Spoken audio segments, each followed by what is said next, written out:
Hey guys, welcome to an interesting video in Wild Rift. So today we're back with a Lucian updated complete guide, of course, for the latest patch. So before we really jump into any of the details, don't forget to check out Lucian's basic guide. I'll put up in the cards above right now for his skills, leveling order tips and tricks, as well as a couple of combos. But without further ado, let's hop straight into the loadout explanation. So we're back to the classic good old BT build. This has personally always been my favorite build, rushing the BT on Lucian. Taking a look at the top players, yep, pretty much everyone, the first two players are going for the BT build. There is a pretty popular on-hit build currently as well. We'll be testing that one out and might be making a video on it in the future. But for now, this is going to be the best build. I have tested that build a couple of matches, by the way. I do think that this one is better. So we're going to start with the Gluttonous Greaves as usual, early AD Omnivam. And then we go into the Bloodthirster here, which gives you a ton of AD as well as physical Vam, additional stats when you're higher on health.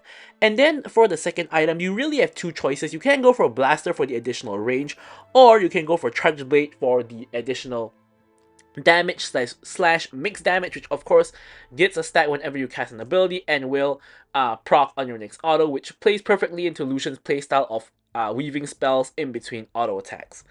Then, of course, we have the IE for the increased crit damage. We also have the Moral Reminder for the Armor Pen and Grievous Wounds. And last item, completely flexible, you could go for normally a defensive option. So you think about your Mordius, your GA. And another option you could go for is Black Cleaver, which does give you tankiness from health and also helps you shred people down if you're against a tanky-ish enemy team. So for the runes, always going to be press the attack slash empowerment, because this is definitely Lucian's best rune. Gives you the most damage. Nothing comes even close with his double hit passive being able to proc it so easily. Brutal because you auto attack quite a bit with the double autos on Lucian. Giant Slayer to deal with the tanks. And here I like to go for a Bloodline just for additional healing. Now I know some people like to go for Alacrity. Yep, actually they're all going for Alacrity, but I don't really think attack speed is very important on Lucian. And I just think that healing is just better. Then we have Bone Plating for the defensive capabilities, and finally we have Summoner Spells, Flash, and normally as Summoner Spell you'll go for Cleanse if there's CC, or of course you have Bearer Exhaust as options as well if you don't need Cleanse. But with all that said, let's move on to talking about our gameplay. Alright, so moving on now into the gameplay section of the video. As usual guys, of course don't forget to like, comment, and subscribe. Any questions, queries, or remarks, feel free to leave them in the comments below. Of course, I will be sure to address them. So we're rocking the new Soul Fighter Lucian skin here. And we can see that kind of lovely walking animation. So we're going to hide in the bush as usual. And Lux face checks right into the bush. We promptly PTA onto her and get off an insanely good trade. Then we get off a few free autos onto the Vayne. You can see we're still full health. Nami almost full health. Vayne's taking more damage than Nami. And Lux is like left at a quarter health. So this is one of the reasons why starting W on Lucian is very important. Now, when I first started playing Lucian, I always liked to start Q because of having the most damage. But actually W start in general is the best, and I'm gonna kind of use the first part of this video to kind of explain why, right? So E start is sometimes good because you can of course sometimes get a good dash coming in. However, majority of the time W is going to be the best, and I'm going to compare W and Q. So Q does more damage, but the issue with Q is that you can dodge it, and you need an actual target to hit Q, right? So you have to Q through a minion or a champion. You can't just launch Q into thin air.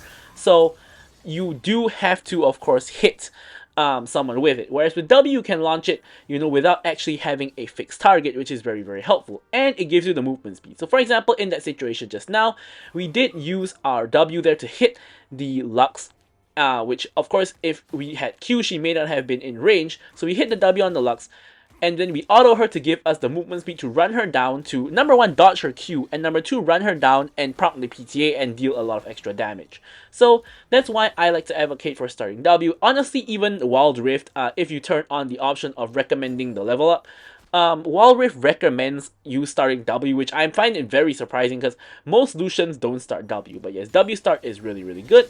So here, off of that good start, Lux is forced to recall, goes back, gets all her health back.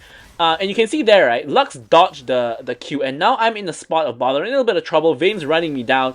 Beautiful bubble by Nami to stop Vayne in her tracks and prevent me from needing to flash. Right? If Nami doesn't hit the bubble there, I'm gonna have to flash because Vayne was gonna kill me. Of course, Vayne herself doesn't have flash. and she did pop the ghost there. So now we're actually in a very decent spot. You know, we have all our summoner spells, whereas the enemy team only has Lux Flash, which just came back up, of course, after that level 1 fight. The spells come back off cooldown. So here we're still in a pretty good position. I mean, Vayne is not the strongest in the early game, although Lux is pretty good in the early game. So here we're just trying to get something done in the early game. Lucian is a very strong level, not level 1, but very strong early game champion who can definitely get kills in lane. So ideally we do want to get some kind of kills in lane. And yeah, we want to get ourselves a hit. However, here it's a little bit challenging. We are just trying to get a tower plate there, but with Pantheon in the area, we don't want to go overly aggressive and open ourselves up to a free gank. He was on the Krugs just now, so we don't want to, you know, play overly aggressive. I mean, we are very, very pushed in, but we do have a control ward, which will spot him out. I mean, honestly, he has ult, so he can just ult us without actually being spotted, but of course that will, you know, reveal him. And speaking of which, there is the Pantheon out. So here, I decide to go all in onto Vayne for a trade. And then Nami actually gets a nice 3-man wave. So here, I decide to try to flash in for the Vayne. Unfortunately, I get exhausted. I cleanse out of it, but unfortunately here, it's not really working out. And actually, Pantheon kills me, but Nami is able to trade the kill back. So honestly, I think that I kind of misplayed a little bit here in the sense that I think I could have killed Vayne or Lux. But the thing is that I think I needed to have waited a little bit for my spell cooldowns to be back before I flashed. Like, I just flash auto dry, right? I could have, like, flash W or flash Q'd if I had my abilities up instead of just flash autoing. Like, even if I flash W and the W misses, the double auto will kill Vayne before I die. So that definitely was something I could have done way better, which I did do. So definitely a point of improvement there. But either way, it's a 1-for-1 trade in the end. Unfortunately, I don't actually get the kill, and Vayne is actually now slightly ahead of me in terms of gold because of my death. But you know, a couple of minions is gonna fix that situation. So now we are gonna start whacking the tower again, getting those tower plates, and just get back to it.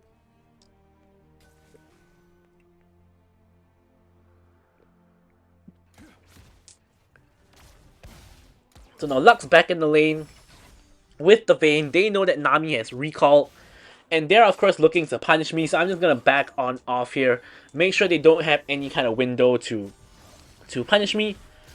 And yeah, so here we're just gonna go back to clearing the wave. Nothing too exciting is really happening at the moment. So yeah, we're just gonna play calm, cool, and collected.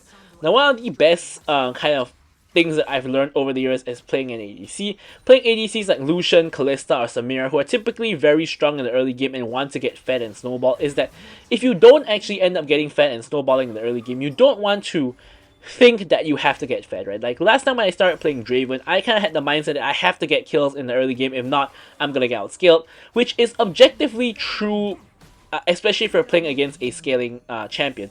However, if you play with that mindset, you're gonna play very desperate to like get a kill, right? And that normally causes you to make a mistake or forces you to play overly aggressive when you really shouldn't. So I've kind of felt that the best way to play these kind of champions, like the Lucian, like the Draven, you know, like these kind of champions, is to just kind of imagine that you're not early game focused champion, right? Like I'm just gonna imagine here as Vayne finally gets caught, and after like 6 minutes into the game, we finally get a kill and get the punish. But back to the kind of point I was making before we finally got a kill, is that you kind of just want to imagine you're a scaling champion. So when I'm playing like champions like Lucian, for example, and I don't know why Lux trying to defend this tower. She's taking a bunch of damage, and there we go, we finish her off as well, also getting the punish on the Lux.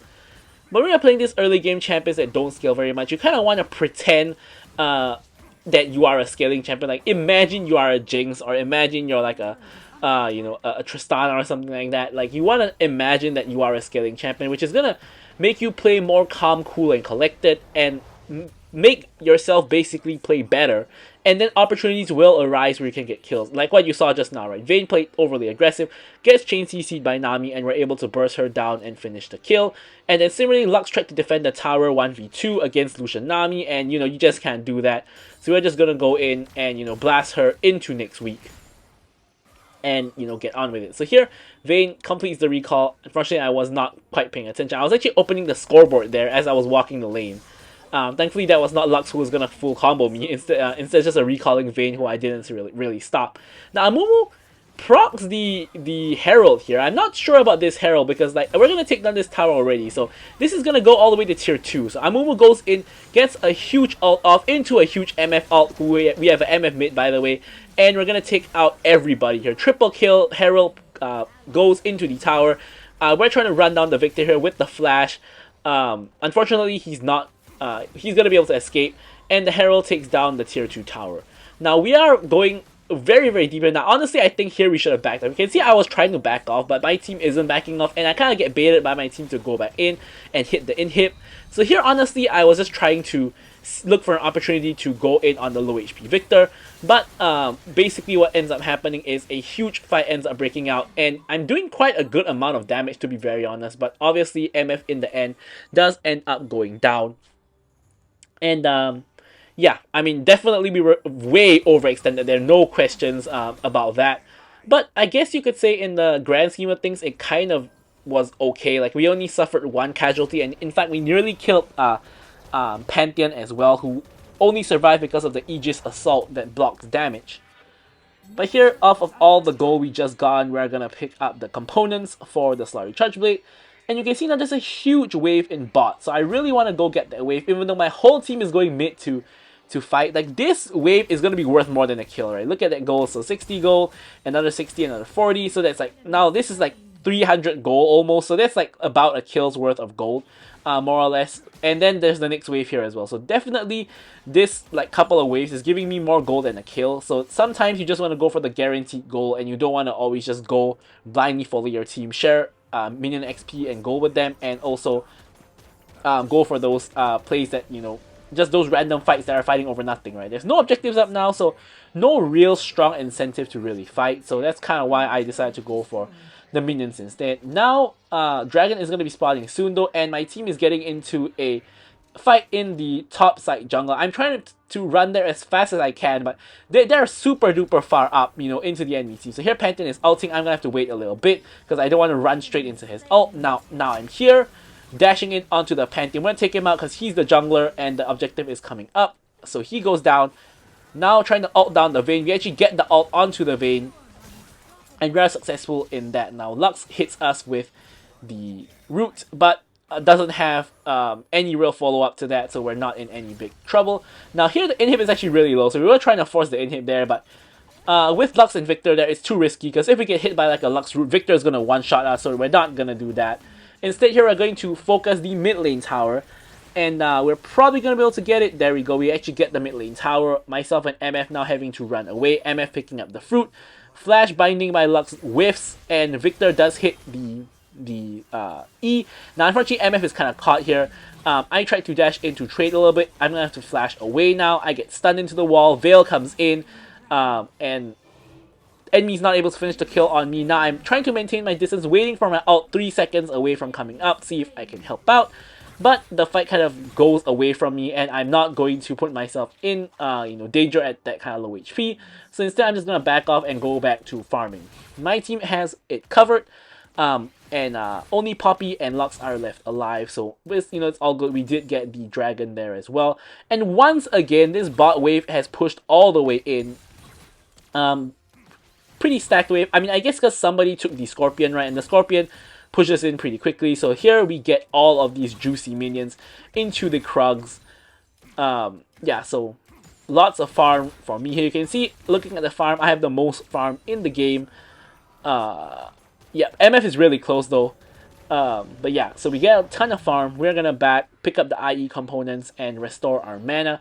Thankfully, the buff shares are coming up soon. The team white buff shares, because I really need the blue and red buff here.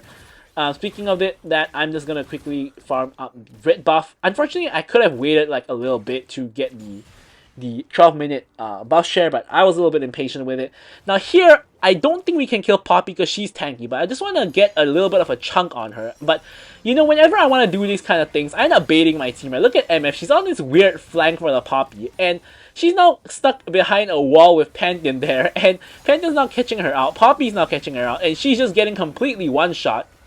And yeah, that was kind of not really the intention there. You can see I'm still at full health, bro. So I've done my thing of just poking the Poppy without really taking damage, but end up getting MF killed. Or rather, I wouldn't say I end up getting MF killed. MF gets herself killed by making a pretty not intelligent play, in my opinion.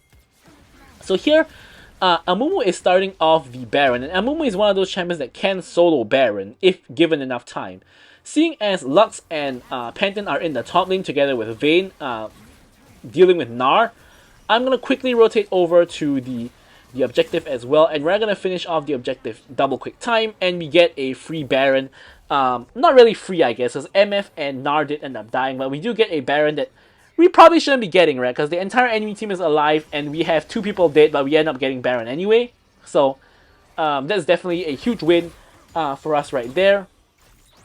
We're going to continue on pushing. Victor is doing a ton of damage here, so we're going to want to watch out for him. And now we've already got the top inhib, so we kind of need to go for the other inhibs. Ideally, actually, we should be pushing the side lane inhib instead of pushing this mid lane, because mid lane is not really the most valuable. At the same time, we're kind of jungling the enemy jungle. Unfortunately, MF, by the way, has a lot of gold, but her plays, the way she plays is so strange. Like, you can see MF here, she overextends for in a lane that already has an inhib. She dies, and this is the like second or third kind of weird death that MF is doing. And it's not going to be the last one, so I'm not sure how she has so much gold considering how she's playing super duper weird.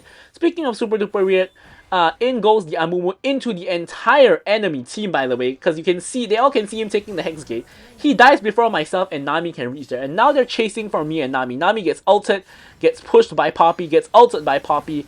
Pantheon ult is coming in, she has nowhere to run, and now I'm left 1v5 with Gnar pushing on the opposite lane. I guess at the minimum they did manage to distract the enemy team, and Gnar is able to actually push out. Now here, honestly, if I was feeling a little bit frisky, I could have gone over to cancel the backs of the enemy team by shooting a W over the wall, but I really didn't want to take the risk because the Pantheon hard engage is pretty scary, right? Especially because he has flash, where he could flash over, stun me, and then I would be in deep trouble. So I'm not going to play with fire. Now I'm picking up basically the entire jungle. I'm picking up the blue buff, the red buff, which now there's the buff sharing, so I don't feel as guilty because my whole team's going to get the buff anyway. Now I'm going to go back, start building towards the Mole Reminder, getting both the components once again. And then we're going to hit back out onto the map where the final dragon is going to... Not final dragon, but, you know, other than Elder Dragon. The final dragon is spawning, which is the Infernal Dragon, which will give us Ice Drake Soul if we get it.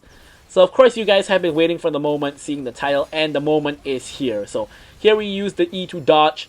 We're just blasting the Poppy because she's really the only person in range. We're going to dash away, just ult people down while waiting for our spell cooldowns.